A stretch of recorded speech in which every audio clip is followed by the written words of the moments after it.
Hello everybody, welcome back to Game 2 between Astamatitos and Starmaster. The score going into this one is 1-0 Starmaster. He brought a Magdoll team versus Asta last game, and Asta did bring his usual TSS stuff, perhaps got punished for that. Couldn't really do much with Scarm, was constantly forced to double out with it every time, but I think the game was really won. It's gonna sound stupid, but the game was really won in the game. It was won to do with plays. It was won because Starmaster just made some really nice plays. He caught the mag and then on a double, and he also made a really nice boom play at the end that perhaps could have worked against his favor if he got it wrong. So nice play from him to have done it that way. And now Asta is behind going into game 2. Asta perhaps one of the favorites in this tour, so to see him going behind this early is it's looking good for Starmaster so far. Still has a mountain to climb because Asta is considered to be one of the best players to have ever played this tier, so we'll see how this game 2 goes. Asta gonna lead Aero here. That's wild, and he's actually confident that Starmaster Zap doesn't want to stay in here. If it was defensive, or if it even had a bit of bulk, it could have easily lived a slide there, because Sand is not up, and could have actually opted to stay in there. So T-Ball isn't unimaginable, but Asta's confident he won't go for it. Either way, the Zap does protect. Protect is a great move on Zap for catching booms of lax and meta and whatnot, and just kind of forcing people to make doubles like that. And now Starmaster has the ideal lead. He has Zap on Scarm, so he's probably going to be able to establish a bit of momentum here. Asta goes out to Jolt, and he gets toxic for it. Is it possible that Asta has maybe a Gengar in the back? When I see these three, that's kind of what I think. But definitely a quirky looking squad for him. Jolt's going to baton pass on the Protect here, and Asta's going to go straight back to Aero. We're going to see a Fari come in, and Asta does slide this time, doing 38 to Fari. That's actually a huge amount, so we'll see this Starmaster opt to stay in. He does, and he does get the spikes off, doesn't get flinched there. Confident he'll be able to get his spikes off. And now Asta probably going to double here, predicting the rock resist to come in. Does. Pert comes in, and Kuhn is a very good counter to Pert. Bliss on Starmaster's side, so he seems to be running a Fari TSS of sorts. Does this Kuhn for Asta, is it capable of beating Bliss? He probably needs to have rest to do so, or sub. Hasn't subbed, so I presume it's rest. Could be his Crocoon set. Takes 24 from an S-Toss here, so probably max HP. And if it's max HP, then it looks to be maybe a Bolcoon. Could easily still be a Crocoon, could be rest. Plus 3 Surf, doing 44%, so it's probably got a huge amount of special attack investment, honestly. Gonna CM again here. Blissey probably not in range at the moment. And he's actually going to go out to Tar here to prevent maybe leftovers. Yeah, he predicted a rest there wisely. Gets Tar in to get some sand up to pressure that Kuhn a bit faster. Is this Kuhn Crocoon? It is. It's Asta's Crocoon set, and it rests. Wow, so that's very unlucky. That set looks like it could have just won here if it got rid of the Tar. I guess it's not unlucky because that's only a 25% chance to hit. Or no, it's 50% chance. The other 50 is the Surf, I think. Let me just try and Sleep Talk, Surf, Rest. No, it's a 33% chance. Never mind. But there's 3 options it can hit. So yeah, that was a 33%. Kuhn just had a 33% chance of maybe winning the game right there. Just shows you how dangerous Crocoon can be.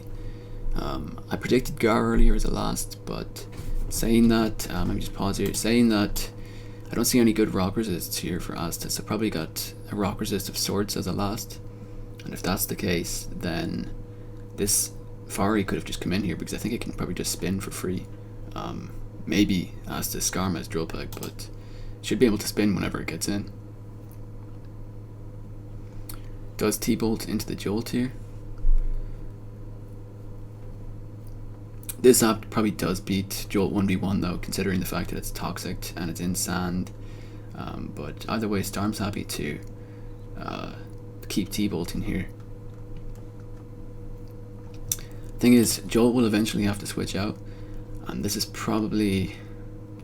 It could easily be a rest zap for Starmaster. I could easily see him running that on that squad, because it's quite a balanced squad and it needs some more special resistances for the likes of Jolt. Well, actually doesn't need it with Blissey, but it could easily be that set. Either way, he's happy to let it get T-waved here, so maybe he was just predicting Jolt to switch out and to get a free T-wave, or to get a free T-bolt on something, but yeah, either way, Jolt will have to switch out at some point, and Asta doesn't really have a switch into T-bolt. So Asta gonna switch out now and goes Tar. Does Starmaster just stay in and T-bolt? He does, doing 57. So no, it's not the defensive set. He was predicting the switch. That could actually be modest damage. Oh, so Tar tries to Fire Blast, perhaps predicting the Loom. Yeah, maybe the Loom to come in, but I guess that wrong. Starmaster was confident he wasn't going to slide and stays in to T-bolt. Yeah, it revealed Hidden Power earlier to be Hidden Power Grass probably, and then Starmaster was able to kind of deduce that he wasn't going to be rock sliding there. Goes Swampert here on a slide, so nice play from Starmaster. He's confident that Asta is not going for the double edge there. Coon comes in, the Coon that is really, really dangerous. Now, it says it broke a turn of sleep, but it hasn't. That's not how Advanced works. Basically, the sleep turns reset after you switch out, so technically he still has 2 turns to break. He's going to switch it out again here, and Joel's going to come in on the Hidden Power. So nice play from Starmaster. He's getting the better end of all of these big plays here, and that's damage that Jolt will pretty much never be able to get back. That's health he'll never be able to get back. Starmaster is happy to just stay in here and go for another one, which will probably take Jolt out. Yeah, Jolt's done for here. And we're going to see what the immediate response is from Asta. Does he bring an arrow again? He does. He hasn't been able to do anything with it so far. And that's... Well, let's see, does that change here? Does get rid of the Fari that was weakened earlier. But he's actually going to keep this sack and go out to Tar here. And if this Tar is Pursuit, like you'd imagine it is on a Fari Loom team, Arrow's going to lose more than half of its health here. Yeah, it loses 54%, so it can't afford to double edge again as long as Tar is alive, basically. Skarm comes in, and we're going to see Starmaster stay in. Wow. So he's definitely not afraid of... he's not afraid of the Toxic there, and I wouldn't really have been either, to be honest, given that I would imagine he's not running Toxic on that squad. Well, he could be. Toxic Skarm would have been bad there because the longevity, the health of this Tar is really important. But either way, Starmaster elects to stay in, and this Coon has not broken a single turn of sleep and is at 55%.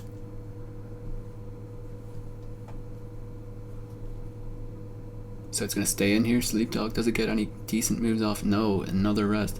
A Surf there or a CM would have been really, really nice. I'm actually thinking if he CM there, he might have been able to bring this Coon all the way back into the game.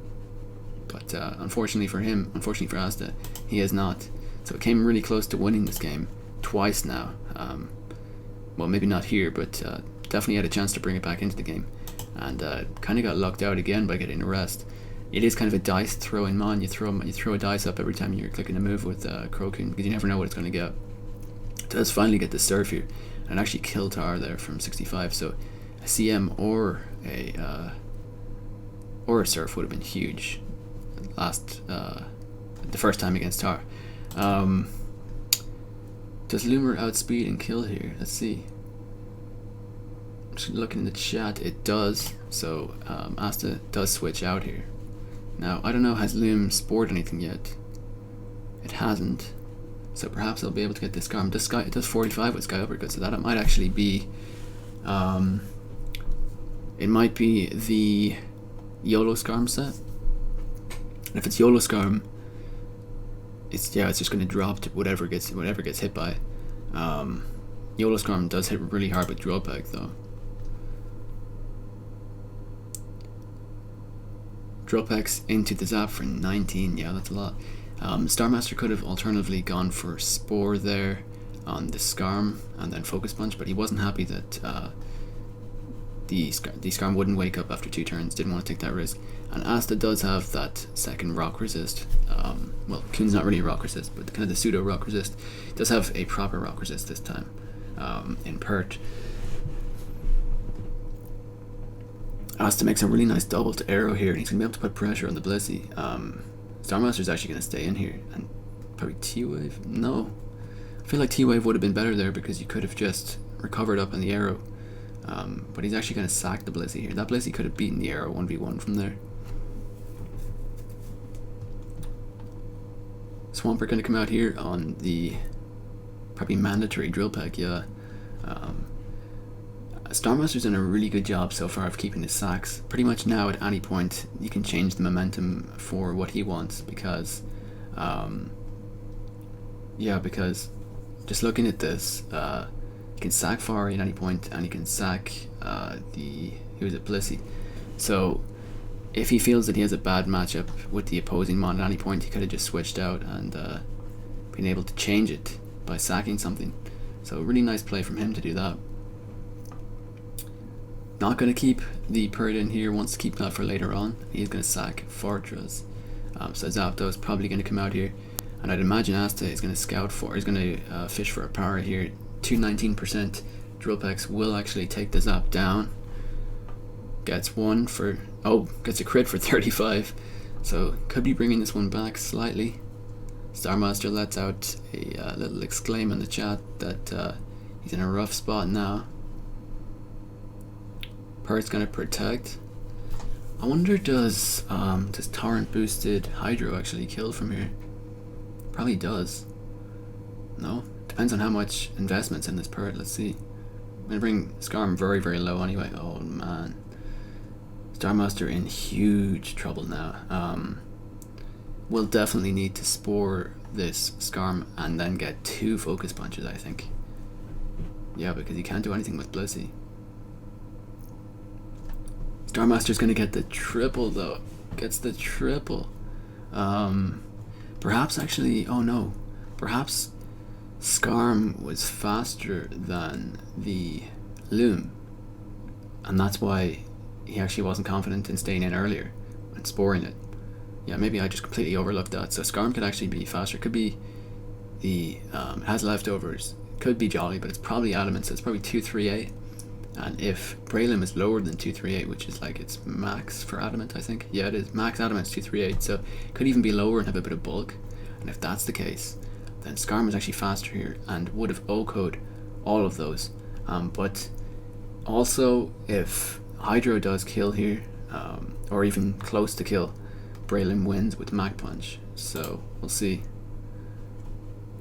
And keep in mind that it missed a Hydro earlier like that. What's happening? Starmaster getting desperately unlucky here. A Hydro Pump probably would win in this game. Drill Peck's out from Skarmory. This is wild. This is really crazy. Let's see, can he get the triple again? Probably doesn't need to. It's the double now. Probably doesn't need to get the triple. Let's see, 17, 23. Is he going to go for the roll or is he going to go for the triple? He goes for the triple, does not get it. And he is going to get knocked down, so he could have actually Hydro there. Wow. He needs to get into the Calc. Calc would have saved him there because that was a roll. Probably better in his odds to take the Drill Peck. He's going to get down. This is a lot of 50-50s. Definitely a bit of luck going Starmaster's way, but I suppose he did miss the Hydro, so I guess he deserves them. Gets the triple again. Wow. It's like he's taking all the luck out of his Hydros and putting them into his Protects. So Scarm does knock the Pert into range here, and we're going to see the Hydro miss again. What's going on? What is this? Jesus. This is so weird. Is Asta using like an ABR set for his Skarm or something? What's going on? Like, did he get this team from Zomog or something? But either way, Starmaster keeps missing the Hydros and he keeps getting the triple protects. It's just so strange. Finally, we're going to see the sequence that was supposed to happen. Part does get the Hydro off and it did kill. Okay, so this would have gone this way anyway. Kuhn hasn't broken a turn of sleep, if I remember. I think the last 2 turns it broke were sleep talk turns, and so was the first one. So Starmaster probably already knows that, but he could check in the chat just to make sure. And Perk does have Earthquake, so this game could easily be over here. Probably in range of Mach Punch from Braylon. So there's pretty much nothing that Asta can do here. Does just sack the Blissey. Didn't really matter if he sacked the part of the Blissey. It does go Loom here. Mach Punch surely KOs from 18 after Sand. If it doesn't already KO from 18, this Kuhn is not fully invested in defense. So based on the amount of damage it's doing with its surfs, so should just be able to kill here with. Oh, he actually goes for a Sky Uppercut. Imagine if that had the missing sequence. I think Mach Punch was better there. No, that Kuhn. I don't know how close it was to waking up, but I think Mach Punch was better there anyway. But yeah, I think that Loom also beats that Kuhn 1v1 anyway. But GG. Starmaster played fantastically throughout the series. Played game 1 notably better, and game 2 here, God, there was some really strange plays RNG wise, especially at the end there. That sequence has me so shook up. But Starmaster got the necessary damage on Arrow with Pursuit Tar, and he also played around Jolteon really well with that Zap. Toxic to start off with, then got Sand up, which pressured it, and yeah, probably wouldn't have appreciated that probably didn't appreciate that T-Wave, but didn't really matter because he was able to kind of get around the Zap in other ways, or kind of use the Zap in other ways. The Skarm got a Drill Peck crit on Zap there, which it otherwise probably didn't deserve to get. So the whole sequence at the end there with the perp missing Hydros and whatnot was kind of lucky to begin with for Asta. So yeah, I think Starmaster the deserving winner of this series. Asta will go into round 3, into the losers bracket, and Starmaster will go ahead into round 4, the winners bracket. Now Starmaster has made some pretty deep runs in this tour before. I think he came within top 3 maybe one year, might have been the first year. I could be wrong on that, and I know he made some relatively deep runs outside that too. Asta did fantastically, he made money from this tour last year, and he is just an all-around great player, so wouldn't be surprised if despite this loss he still continues to press hard this year and get a high rank spot. Man, the losers bracket's going to be really, really stacked. It's going to have Asta and Lanier in it. Lanier considerably unlucky versus UD. Didn't get that victory. Could have gone either way, but anyway, as far as this series goes, pretty enjoyable. Yeah. Hope you all enjoyed. I really did. I thought this was great. I thought Starmaster played fantastically. If he keeps playing like that, he's going to be a favourite, to be honest. He's going into the winners bracket with guys like Roro, Undisputed, H-Clat, the likes of Ban Manaphy, all those kind of guys. So he's got his hands full for the next round. He's already preparing again, I'd imagine. But yeah, hope you all enjoyed. I'll see you again in the next one.